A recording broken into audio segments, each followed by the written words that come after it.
আমাদের মোরগ মৃত্যুর জন্য জবাই দেওয়া হচ্ছে।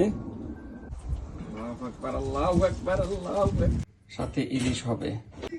ছোটবেলায় নানু বা দাদু বাড়িতে গেলে আমরা কাজিনরা মিলে বা পাড়া প্রতিবেশী মিলে চড়ুই ভাতি কেনা করেছি, কিন্তু এই লন্ডনের মাটিতে এত বছর পরে থ্যাঙ্কস টু মাই খালামুনি আজকে মাটির চুলায় রান্না করার সুযোগটি আমি আবার পেলাম। নানুর একদম ছোটবেলায় রান্না করতাম, আমি শুধু লাকড়ি দিতাম, লাকড়ি দেওয়াতে মস্ত ছিল। নানুর বড় নাতনি হওয়ার সৌভাগ্যে নানুর সাথে আমার অনেক মেমোরি রয়েছে।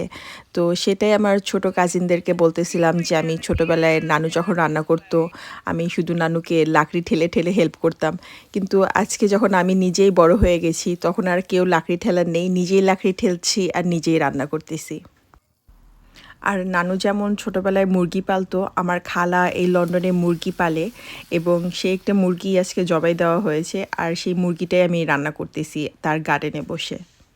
আর সেই তাজা মুরগির ঘ্রাণে লিও আর ঘরে টিকতে পারলো না, সে এসেও আমাদের রান্নায় সামিল হলো। ইতিমধ্যে আন্টি আমাদের চিতই পিঠা এবং বাংলাদেশ থেকে আনা কুরবানির গরুর মাংস গার্ডেনে দিয়ে গেল এবং ঠিক গ্রামের মতোই আমরা চুলার পাড়ে বসেই আমাদের চিতই পিঠা আর গরুর মাংস খেয়ে নিলাম। এই তো গল্প আড্ডা চিতই পিঠা খেতে খেতে আমাদের পিকনিকও শেষ হয়ে গেল।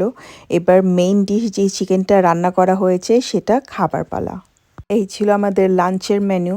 আমাদের ফ্যামিলিতে ভালোবাসার অপর নাম হচ্ছে খাওয়া দাওয়া করা। Thanks everyone for watching. Until next time সবাই ভালো থেকো, বাই।